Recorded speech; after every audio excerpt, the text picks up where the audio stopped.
Oi, bem-vindo ao canal Olhar Livros e HQs. Eu sou Ana, psicóloga. Hoje eu vou mostrar para vocês este quadrinho.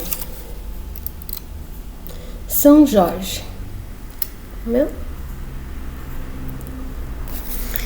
É do Danilo Beirute, da editora Comic Zone.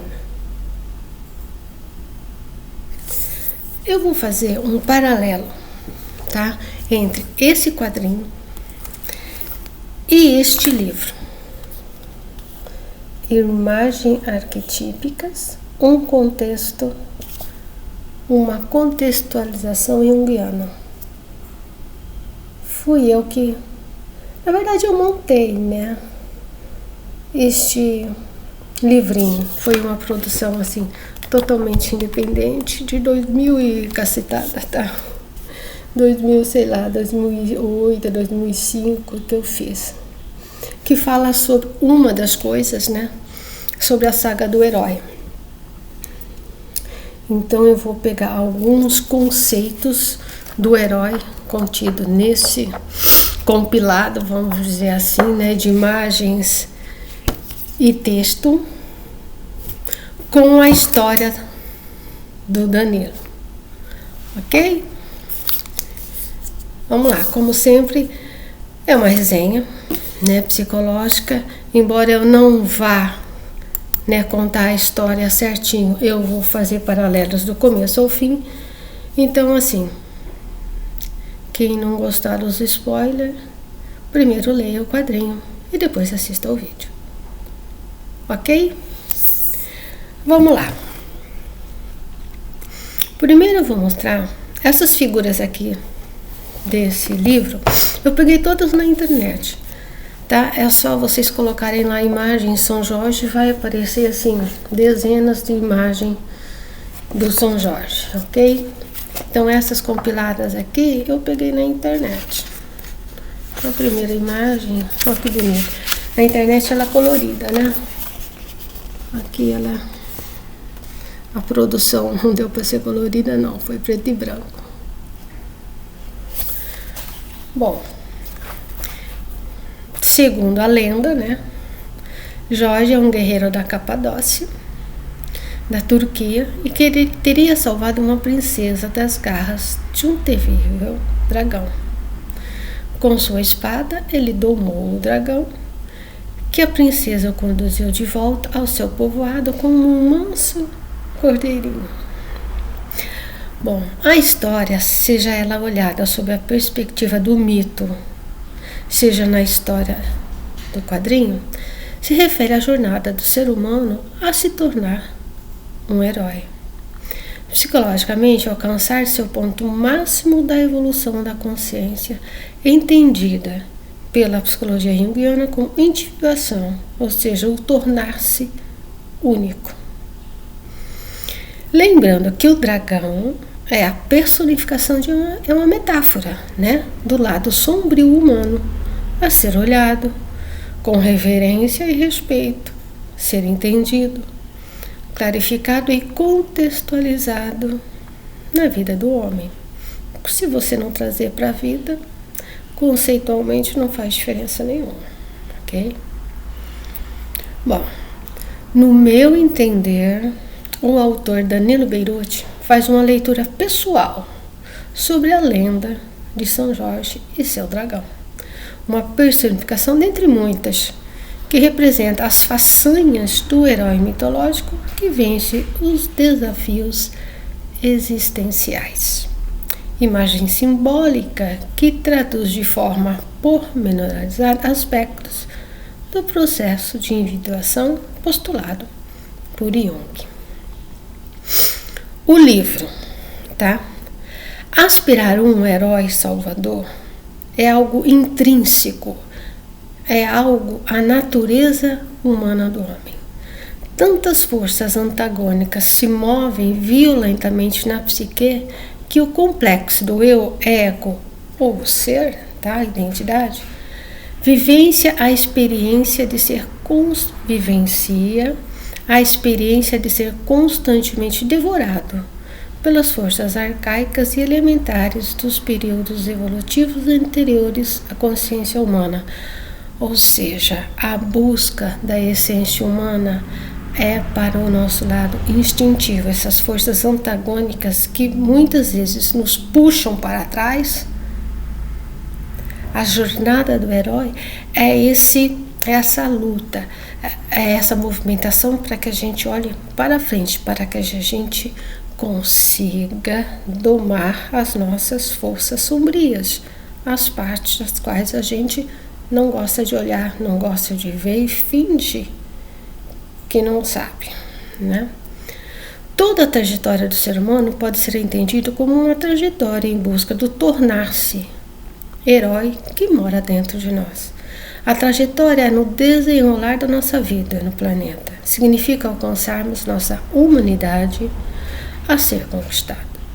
E é nesse caminho, na grande maioria das vezes, não é enfrentar grandes desafios como matar um dragão, mas no dia a dia, no construir das nossas ações e das suas reverberações. Ser herói é conquistar a unicidade que existe em nós. É conseguirmos sermos únicos dentro da multiplicidade de vivências, memórias vivas, ancestrais, condizentes com o processo evolutivo humano, que nos governam, nos influenciam e às vezes nos determinam no encaminhar da nossa vida.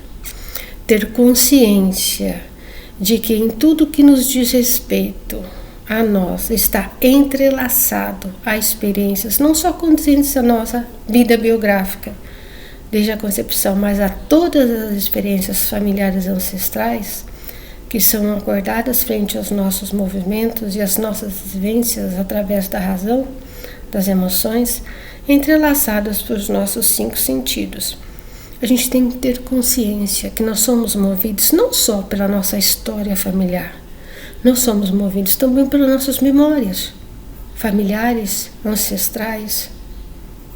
Por isso que é tão difícil fazer diferente, por isso que é tão difícil nos transformarmos, porque existe uma força que nos arrasta para trás, mas também existe uma força que nos impulsiona para a frente. E esse é o nosso grande dilema. Esse é o grande dilema do ser humano, de conseguir forças para andar para a frente e não ficar preso ao passado. Entendendo que ter essa consciência pode fazer muita diferença no desenrolar da nossa vida, pois temos a oportunidade de olhar, entender e separar num certo grau de consciência o que é nosso e o que é do outro. Um trabalho que precisa ter constância indefinidamente. Portanto, raramente escolhemos, decidimos apenas por nós mesmos, mas em conjunto com a nossa história humana. Nunca estamos verdadeiramente sós. Nós nunca vamos eliminar essa parte ancestral, mas nós podemos domá-la. Nós podemos guiá-la e não sermos guiados. E na HQ? A história é retratada, tá? Durante um período romano no ano de, pelo menos é a história dele, tá? De 298 depois de Cristo. O imperador é Aurelius Valerius Diocletianus, do Império já em decadência. O início do quadrinho, o autor retrata 2 episódios importantes que se entrelaçam com a jornada de Jorge. Lutas de poder e dos regentes que buscam libertar-se do domínio de Roma em uma disputa interna do tributo Galérios, que busca impressionar o imperador após uma vergonha de derrota para os persas. Então aqui tem 2 coisas. Tem já o Império decadente, e onde os regentes de outras cidades querem a independência, né? E tem dentro do próprio império ali o regente Galérios, que tem muito ciúme do Jorge e que quer tirar ele da concorrência. Ok? Bom, tudo começa com o regente do Egito, Lúcio Dométios Domitianos, e que se declara independente de Roma. Só que é o seguinte, né? Como assim? Aí o imperador manda um exército, né? Para falar assim, bom, o que é isso, né? Então aqui, ó, é o exército e o Jorge é um soldado romano, tá? E ele vai nessa luta aí para acabar com essa rebelião, tá? Aqui, ó, ele com o general, tá? E eles vão seguindo em marcha para essa batalha, ok? Bom, continuando. Voltamos no livro, para a gente ir contextualizando a história, tá? O livro tem uma outra figurinha para vocês verem. Figura 2, aqui, ó, outra figurinha do Jorge.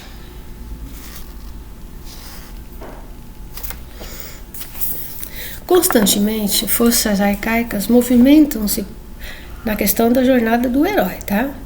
Constantemente, forças arcaicas movimentam-se poderosamente na psique, constelando estados afetivos intensos que geralmente são desencadeados por vivências cotidianas.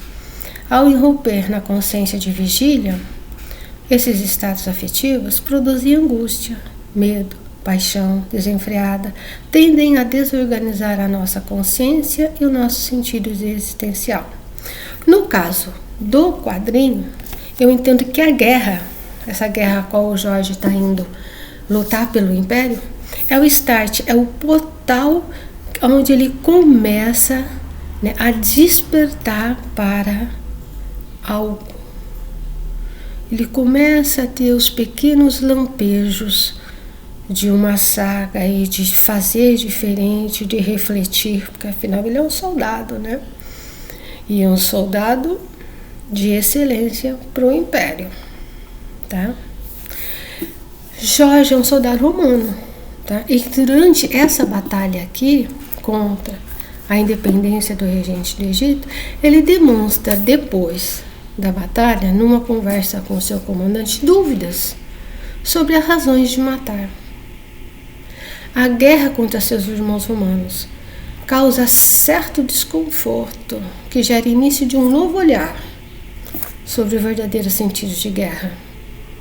Aparentemente, tal desconforto gera reflexão e que desperta o observador sobre si. E aí eu vou colocar só um trechinho dessa conversa dele com o imperador. Ó, esse é o fim da guerra. Ó, mataram todo mundo, tá? Deixa eu ver aqui. Ó, esses aqui são os momentos, eu não vou ficar mostrando não, porque é bastante os momentos da guerra. Aqui já está no finalzinho, eles já foram todos derrotados. E no final, o general pergunta: feliz? Não, satisfeito. Aí o general coloca: a cada batalha você se parece mais com seu pai. Tem uma carreira promissora no exército, rapaz. Mas por que essa relutância na sua resposta? Olha à nossa volta, Icárcios. São soldados romanos, lutando contra soldados romanos. E o general: soldado sim, mas sob o comando de um usurpador. O Jorge: mas um usurpador que conseguiu seguidores. Se o Egito tivesse sido tratado de forma mais justa. O general: justiça? Ele era um usurpador, a lei e a ordem foram reestabelecidas. Jorge: talvez. O general: mas esses soldados, não, ainda o Jorge, mas esses soldados tiveram um motivo para seguir Domítios. Lutavam com convicção. E o general: o império foi construído por guerras. Esse é o jeito romano. É assim que trazemos a civilização para um mundo bárbaro. E o Jorge: a questão não é essa. Às vezes tenho dúvidas sobre os nossos motivos, se estamos escolhendo as batalhas certas pelas razões certas. E o general: Jorge, você é um bom soldado, mas se preocupa demais. Deixe os políticos se preocuparem com a política. Somos soldados. E soldados obedecem ordens. Tá? Algumas imagens para vocês terem uma noção. Então aí ele começa já a sentir que alguma coisa não está indo bem. Tá? Voltamos no livro. Este conflito pode alcançar proporções tão gigantescas que o complexo do eu, entre aspas, o ego, o ser da pessoa, poderá tornar-se refém de forças elementares da natureza. Poderá ser devorado pelo grande dragão arquetípico, personificação das paixões extremadas, do ódio desmesurado, da inércia mortal, da vaidade que produz a artificialidade e empobrece a alma, do medo que paralisa, do ciúme que entorpece a lucidez, da ira que destrói o ato criativo e da deslealdade que agride a sensibilidade e a honra.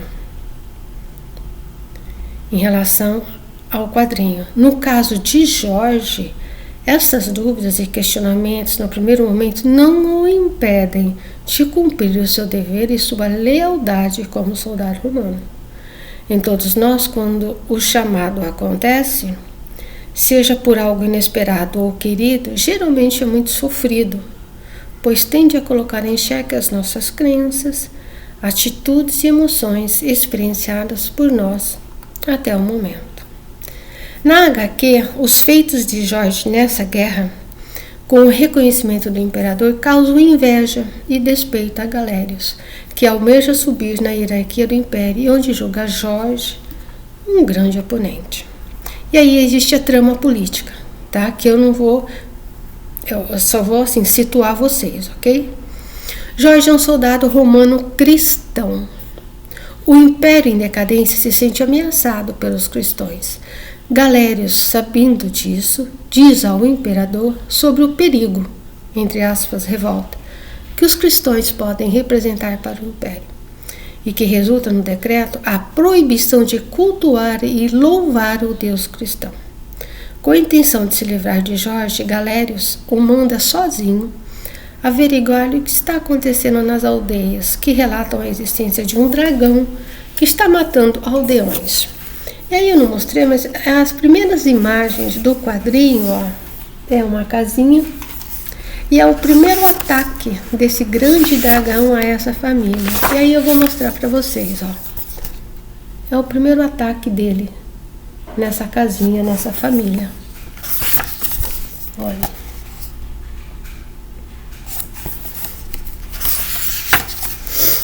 Ele acaba com a casinha, com a família, mas sobra essa menininha aqui, ó, que depois vai aparecer novamente na história. Só fica ela, tá?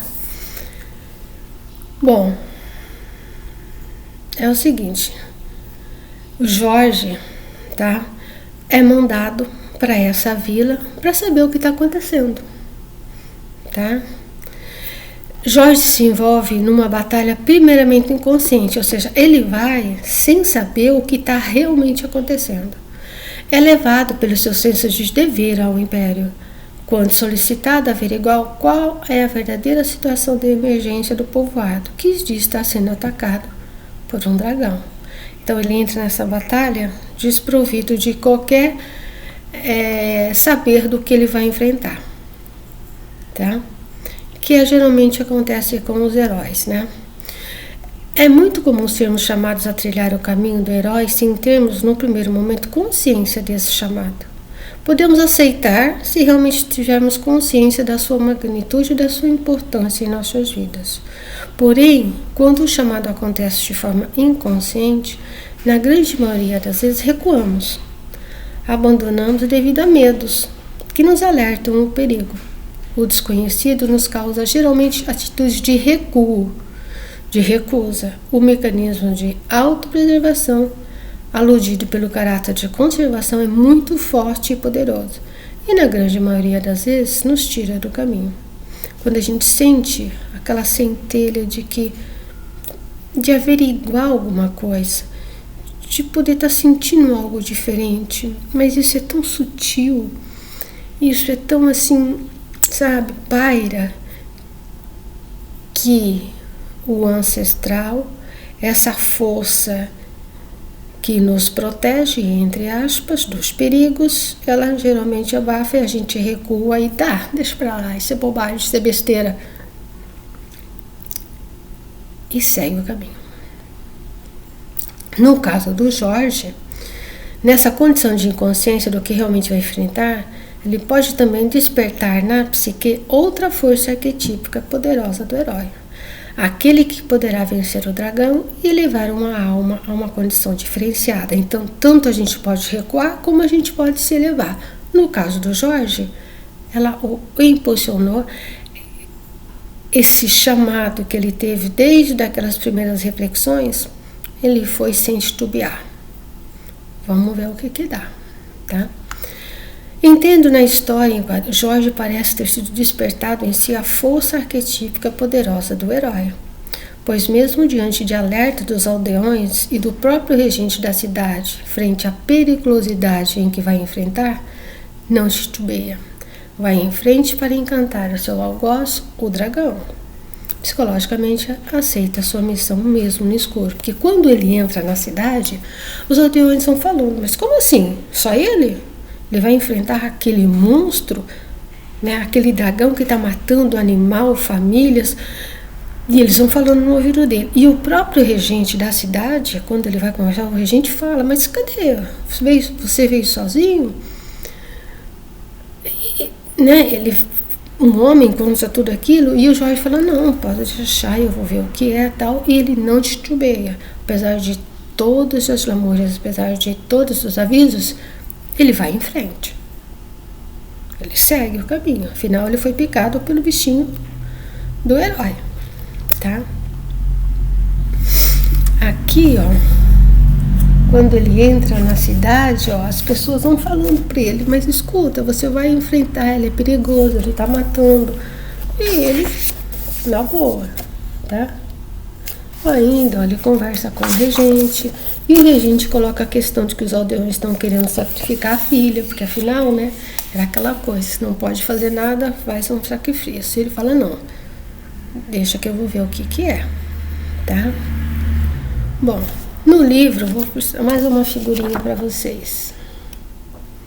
Mais um dragãozinho, ó que bonita. Eu acho linda, colorida então, ela é magnífica. Vou mostrar para vocês.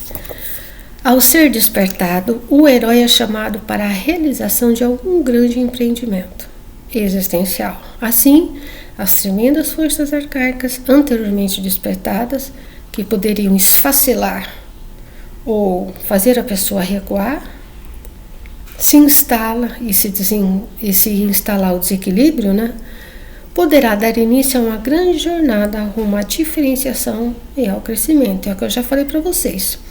Esse chamado, tanto a pessoa pode dar um passo para trás, como ela dá um passo para frente. No caso do Jorge, ele foi, tá? Reflexão. Jorge começa a ter consciência do que poderá enfrentar. Ainda é um mistério. Ainda corre o risco de não voltar e angariar forças para auxiliá-lo no confronto do dragão, mas resolve ir em frente, não há dúvida do seu poder de resolução. Ele não duvida da sua força, do seu poder de resolução, afinal ele é um soldado vitorioso. O que pode significar que indícios respectivos ao herói foram despertados, olhados e aceitos, coragem e determinação. No dia a dia é quando nos deparamos com situações das quais não estávamos preparados para lidar, ao que elas se apresentam de forma muito diversa da qual imaginávamos. Fica a questão, aceitar ou não. E nesse movimento geralmente avaliamos nossas condições psicológicas para enfrentar a decisão. E ela é única de cada um.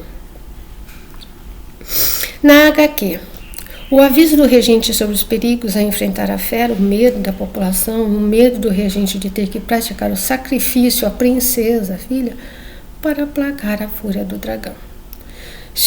No caso, Se o desafio for aceito, forças psíquicas de elevado poder transformados começarão a migrar para o complexo do eu para serem diferenciadas e integradas. A grande batalha teve seu início. Jorge não recua e parte para o enfrentamento com a fera. O livro O Grande Dragão, que é a personificação de forças elementares e inconscientes, possui um poder dissolvente sobre a consciência, razão pela qual o complexo do eu deverá se revestir de algumas proteções. Lembre-se, o dragão é uma metáfora da nossa parte sombria. Quando nós nos dispusermos a entrar em contato, a olhar, a dialogar com essa parte sombria, nós não podemos ir desnudos. Nós não podemos ir na ingenuidade. Nós temos que ter ferramentas psicológicas, nós temos que ter instrumentos psicológicos, ajuda para poder enfrentar. Porque essa força é muito maior do que nós. Então, não se vai para uma luta com o lado sombrio despreparado, sem nenhuma armadura, nenhum escudo, nenhuma espada, falando de forma literal. Precisamos ter também responsabilidade e noção do perigo que vamos enfrentar. Afinal, não estava no sombrio, não estava escondido. Por que se estava escondido? Porque se estava lá no fundo, é porque a gente não queria olhar, ou que a gente não podia olhar. Então, se a gente nos predispor a olhar, a gente tem que ter responsabilidade de saber que vai enfrentar momentos perigosos para a nossa própria sanidade. E não podemos ir no supetão. Algumas pessoas se perdem nisso. Tá? Jorge tem o seu poder, a espada e o cavalo. Né? A parte de preparo literal aí, psicológico dele é a força que ele tem, que ele acredita nele, e como instrumento a espada e o cavalo. Mas o que importa é o que o impulsiona para a batalha, possivelmente, é a sua determinação, a sua coragem e o crédito na sua capacidade. Tá? No livro, após ter tido o homem a consciência do grande duelo dentro de si, de ter sido chamado para a grande jornada e ter aceito o desafio, inicia-se dentro dele um processo altamente dinâmico. É o cara da vassoura. De mergulho nas regiões causais da psique, onde residem as memórias biográficas vivas do seu próprio destino, com a finalidade de transformar e integrar os elementos obscuros e indiferenciados da alma. É que eu estava falando para vocês, tá? Na personificação da história, Jorge enfrenta o crocodilo. Aqui o dragão é personificado num crocodilo gigantesco. Eu vou mostrar para vocês. Já mostrei um pouquinho, mas vou mostrar ele com maiores detalhes.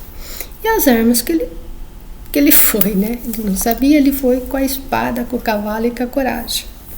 Tá? Aí eu vou mostrar para vocês. E ele estava assim, despreparado com a força do oponente dele. Na verdade, ele não sabia o que ele ia enfrentar. Apesar das falas, ele não acreditou em nada daquilo que os aldeões estavam falando. Ele só acreditou quando ele viu. Tá? O tamanho da encrenca. Olha o tamanho.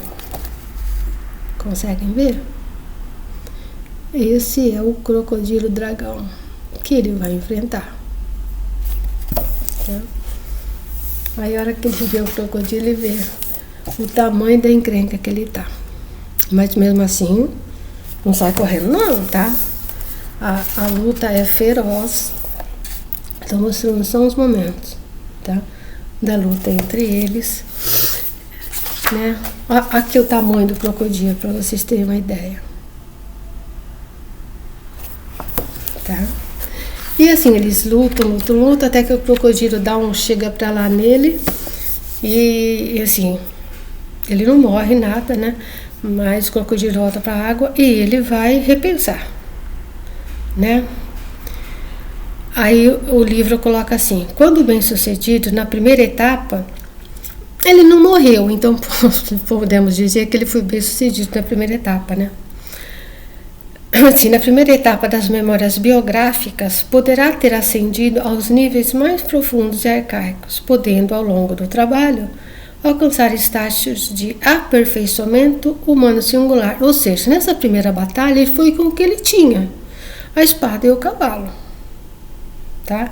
E, claro, a questão das memórias biográficas, aquela memória de batalhas que ele teve. Ele é um soldado, ele tem na memória dele toda uma experiência, não é só na memória não, ele tem no corpo, no psiquismo, toda aquela experiência de batalhas. Então, nesse primeiro momento, o que salva ele é isso, é aquela força da credibilidade dele, mas também da habilidade dele, né? Só que ele acaba percebendo que ele não vai dar conta unicamente, ele vai ter que ter mais, ele vai ter que ir a fundo, ele vai ter que melhorar. O que ele tem, o que ele porta, não é o suficiente. E a coisa se torna mais intensa e mais profunda ainda. Tá? É quando no processo você realmente vai se dando conta das questões e elas vão ficando cada vez mais preocupantes, elas vão ficando cada vez mais doloridas e você precisa ter instrumentos para lidar com isso, para não naufragar. Ok?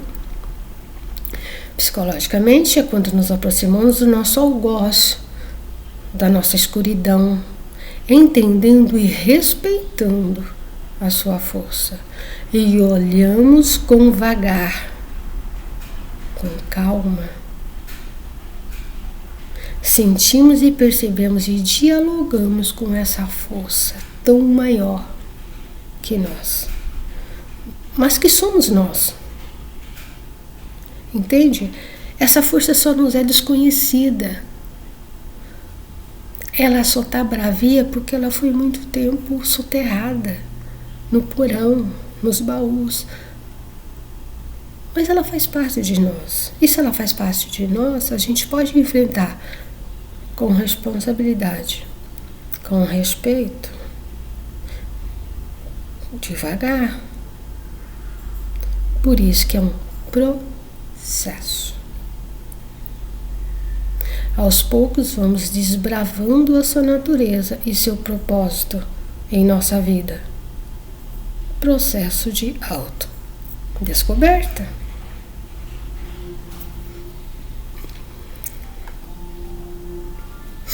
Bom, depois do primeiro embate com o crocodilo, né? Ele viu, então nessa luta com o crocodilo, ele percebe que ele terá que inovar, pois as suas armas tradicionais não atingem a fortaleza, a carcaça. A espada ela não consegue perfurar, é uma carcaça muito grossa, né, do seu adversário. E ele vai em busca de preparar e ele modela a sua espada, transformando ela num... Deixa eu ver aqui no que ele transforma. Psicologicamente é como se aproximasse cada vez mais do seu inimigo, olhasse e percebesse e entendesse o seu oponente, para ajustar a sua força e estratégia para vencê-lo. Em termos psicológicos, todo o seu trabalho, seu esforço braçal, pode ser entendido como uma metáfora para dizer que o trabalho psicológico ficou redundante aí, né? Que o processo psicológico é trabalhoso, desgastante e requer compromisso, fidedignidade e senso de propósito. Divergindo da ideia de que o trabalho psicológico é simples, é fácil e é mágico. E esquecem, isso é uma tremenda de uma barbada. O trabalho psicológico é o trabalho mais difícil do ser humano. Pelo menos eu acredito nisso. Vamos lá. E lembra lá os aldeões que queriam colocar a princesa? Só que os espertos, em vez de colocar a princesa, sabe aquela menininha que sobreviveu? Então eles pegam ela e amarram ela, porque aí como o Jorge está demorando para resolver a questão, gente, eu estou pulando muito da história, tá? Eles colocam ela lá, né? Que assim, já que o Jorge não deu conta, aqui ele está afiando a espada dele, vai se tornar um arpão, porque ela é muito curtinha, né? E ela não perfura, né, Ele entendeu isso. Olha aí, ó, ele tá, ó o trabalho dele aqui, ó. Ele tá, entendeu? Martelando aí para transformar. Ai, que se transforma a espada dele. Para ele realmente ter condições de enfrentar o dragão. Porque agora sim ele tem consciência da grandeza que ele está enfrentando. Agora ele não está mais no escuro. Entende? Agora ele sabe o que é que ele está enfrentando. E os aldeões bonitinhos, olha o que eles fazem. Coloca aquela moça, em vez de colocar a princesa, colocam aquela menina como em sacrifício. É claro que o Jorge vê, tira ela dali, tá? Mas tudo isso aí vocês quiserem ver. Bom, vou colocar só isso aqui, psicologicamente, né? Salvar a princesa, entre aspas, camponesa. O que essa camponesa, ela representa? Sensibilidade e força. Nessa luta de Jorge com o crocodilo, as armas não podem ser só a força bruta de estratégia, mas tem que ter refinamento, tem que ter astúcia de olhar o todo, o olhar que envolve toda a situação. E aí a sua força é somada à sensibilidade. Essa natureza faz parte dos atributos da ânima. Ânima na psicologia junguiana é a personificação do feminino, dos atributos que giram em torno do feminino dentro do homem e que devem ser despertados e agregados na luta. Então, nessa luta, eu entendo, né, a presença da princesa, ele está com a arma, tem todo o poder, ele sabe o que ele vai enfrentar, mas não é só isso. Ele tem que psicologicamente estar preparado. Olhar, perceber, sentir esse dom da mulher, da sensibilidade maior, do entendimento maior. Então ele usa o poder da força e a sensibilidade do feminino. Ok? Uma dupla boa, né? Bom, e aqui, pulando 1000 páginas, eu vou para a página lá por 170. Tem outros contextos acontecendo aqui, tem toda a questão ali de Roma com os cristãos, tá? Mas isso aí é parte que envolve a história e eu vou deixar para vocês se quiserem ler, tá? Então eu vou, deixa eu ver para onde eu vou mostrar para vocês o resgate da garota, tá? A luta final dele. Ó, vou mostrar só algumas coisinhas, tá? Vou mostrar aqui, ó. Aqui ele tá no processo final dele, ó. Ele já tá com o arpão dele, né? Enfrentando o crocodilo, tá? Aqui, ó, são os momentos finais da luta dele com o crocodilo. Ó.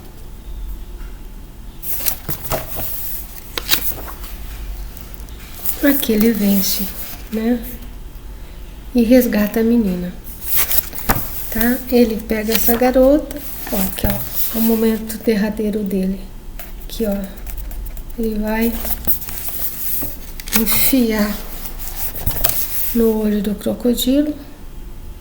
O crocodilo fica, né, totalmente indefeso e ele acaba decapitando o crocodilo. Ele pega a menina, ó, e vão para a cidade, tá? Ele consegue, né? Ele resgata a garotinha e volta para a cidade. Pois é. E aí coloca.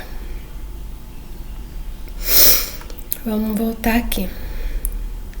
Jorge é um homem totalmente diferente de quando partiu em sua missão. Não há mais dúvida quanto a ser quem é. Ele conquistou o saber dentro de si, a força maior que nos impulsiona a nos tornarmos cada vez mais humanos e diferenciados.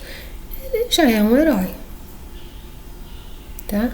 Ao vencer o dragão, e este empreendimento requer uma coragem ímpar, o herói humaniza as forças elementares do inconsciente, transforma suas atitudes e gera estados psíquicos e conhecimentos diferenciados, que terão o poder de tocar e encorajar outros seres ao despertar. Jorge é um homem que tem certo para si quem ele é, qual é o significado da vida, da sua existência. Ele alcançou um grau significativo na expansão da sua consciência. Não há dúvidas, medos ou incertezas de quem é e o que realmente importa. Ele ganhou essa magnitude da importância da vida, do que ele é e o que importa para ele. Depois Jorge volta para Roma com a menina e é aclamado pelo povo devido à sua façanha, mas com uma grande surpresa, pois o imperador já havia decretado a proibição de cultos e adoração ao Deus cristão, inclusive exigindo que todo romano que se diz ser cristão terá a obrigação de renegar esse Deus. E mais, fazendo um sacrifício ao templo em homenagem ao imperador. Então você não poderia só deixar de cultuar e falar, você tinha que fazer um sacrifício em homenagem no templo ao imperador. E o Jorge chega nessa situação. Ele não vai aceitar. Ele chega, ele já é detido pelos soldados, que ele não entende o que está acontecendo. Ele vai conversar com o Galérios, aquele que fomentou tudo isso, e o Galérios explica para ele que a nova ordem do imperador é: você terá que deixar de ser cristão e fazer um sacrifício no templo em homenagem ao imperador. Ele não aceita, eles tentam dinheiro, mulheres, oferecem o mundo e a lua para ele. Ele não arreda pé. É claro que batem nele, né? Ele é bastante, né, judiado na prisão, tá? Mas assim, nada que fazem com ele, ele aceita, tá? Ele realmente, ele sofre bastante, o pessoal judia bastante dele na prisão, mas ele não arreda. Como última tentativa, levam ele para conversar com o imperador. Afinal, o imperador tinha grande apreço por ele, né? O imperador não tinha nada contra ele. Mas, né, de tudo aquilo, ele é um cristão. E aí, quando falam que ele não quer ceder de forma nenhuma, o imperador fala assim: tudo bem, tragam ele para conversar comigo. E aqui é o Jorge chegando para conversar com o imperador. E essa conversa, eu acho assim, ela magnífica, porque ela mostra o quanto que o Jorge, no que ele se transformou, o quanto é verdadeiro a transformação dele, aquilo que ele ganhou na jornada dele. E o imperador coloca: Jorge, não me traz nenhuma alegria vê-lo nessa situação. Acho que foram severos demais no seu tratamento, mas, de qualquer forma, você foi insubordinado, e isso não posso relevar. Que tem que dizer a sua defesa? E o Jorge: em minha defesa? Não vou me defender, não fiz nada de errado. Quanto à insubordinação, não me entreguei sem luta. E o imperador: disciplina é o mínimo que espero de um soldado, Jorge. O fato de ter se entregado só demonstra que você sabia que estava errado. Você entende que não indo ao templo está cometendo um ato de traição? Será que isso ainda não está claro? Mas estou disposto a ser condescendente e lhe dar uma chance de desistir dessa bobagem. Caso contrário, você será encarcerado. E o Jorge: não pretendo reconsiderar, imperador. Parece que estou preso num ardil. Se coopero, sou culpado. Se não, também sou. Está cada vez mais claro que foi fabricada uma armadilha ao meu redor, que estou sendo usado como exemplo. Sou um soldado e não um político. As artimanhas do poder não me interessavam até pouco tempo atrás, mas vejo que estava errado. O Jorge continua: achava que estava lutando por um império que levava a civilização para o mundo, que protegia seu próprio povo dos ataques de bárbaros. Porém, as batalhas no Egito entre os soldados romanos me abriram os olhos. O império não serve mais para proteger a sua própria população.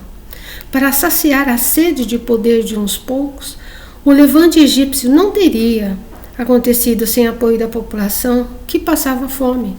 E agora, aqui na capital, eu vejo que começam a escolher quem será ou não parte do império, baseados numa perseguição religiosa. E o imperador está ficando feroz com ele. Olha a expressão do imperador aqui, ó, aqui embaixo, ó, ele está bufando com as palavras do Jorge. O pessoal está falando, está reclamando, tá? Olha, o imperador está pé com ele, né? E o imperador fala: escute aqui, Jorge, você já foi longe demais.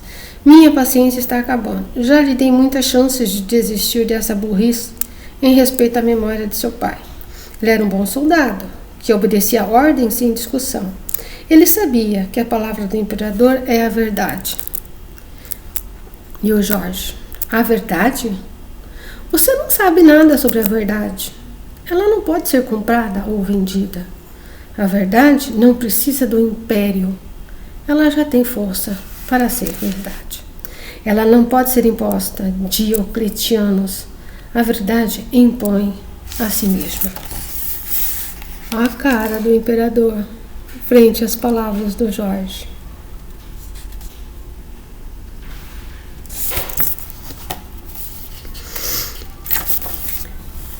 E o imperador declara que ele vai ser morto, tá? E aqui é o fim do Jorge. Ele vai ser decapitado.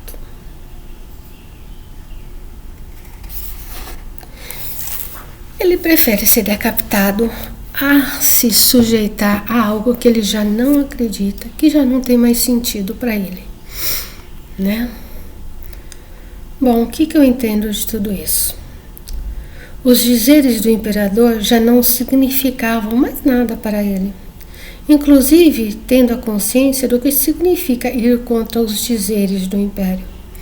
Mas a fidelidade que conquistou a respeito de si mesmo é muito maior que a sua vida biológica. Ela está atrelada com a sua vida psíquica e esta ele não pode ser alcançada por ninguém. A parte física para ele já não importa mais. O que importa é o que ele conquistou para ele, enquanto senso de humanidade, enquanto certo, enquanto significado para ele. A parte biológica é o menos que importa. Por isso, ele se dá o sacrifício. Ok? Bom, num contexto psicológico, a sua escolha à morte é um ato de consciência de quem alcançou o sentido pleno da vida psíquica, da alma. Num contexto do caminho a tornar-se herói, metaforicamente, morre as incongruências, as divergências, as batalhas entre as dualidades que habitam o nosso psiquismo. Como dizemos na Jungiana, ele venceu a dualidade e alcançou a polaridade, o sentido da vida.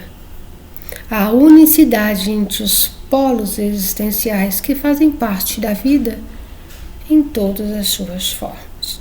Ele conquistou a sua unicidade, que a gente chama de individuação. Ok? Ó, pessoal, eu peguei só essa parte, né, dele com a luta e tal, mas o quadrinho, ele é assim, muito bonito, ele tem 200, deixa eu ver aqui, nossa, sem óculos é terrível, né? Quantas páginas ele tem? 229, 200, tem 234 páginas, quer dizer, é um quadrinho grande, tá? Toda aquela contextualização, tá? Coisas do Império, tá? Eu não mostrei, que para mim só interessava a saga do Jorge mesmo, mas é um quadrinho super interessante. Bom, e só para fechar, para quem interessar, sobre a questão do mito, né? Tem este livro aqui, afinal, São Jorge é um mito, né? É O Poder do Mito, do Joseph Campbell. É um dos livros mais acessíveis, gostosos, uma delícia, cheio de imagem, né? Não, mas não é porque tem imagem não, tá? Vou mostrar algumas aqui, mas não é porque ele tem imagem que ele é fantástico, mas é porque realmente, para quem olha as imagens, para quem gosta, se interessa por mito, né? O Campbell é um dos maiores mitólogos de toda a época dele. Então, assim, ele é uma entrevista com ele, com um jornalista, Bill Moyers, um americano. E eles vão falar de muitas coisas, olha, né? E entre elas a saga do herói, né? Então, assim, quem tiver maior interesse, né, em saber um pouco mais sobre a saga do herói, mas ele tem muitos outros temas aqui, tá? Mas entre saga de herói, eu acho que esse aqui é um dos mais acessíveis. Você não precisa ser psicólogo, não precisa nada, é só você gostar do tema. Tá? É Joseph Campbell, Bill Moyers, da editora Palas Atenas. Ok? E é isso. Espero que tenham gostado. Ficou um pouco longo, né? Mas não tem jeito. Se gostaram, se inscrevam, compartilhem, deem um like. Nos vemos no próximo olhar.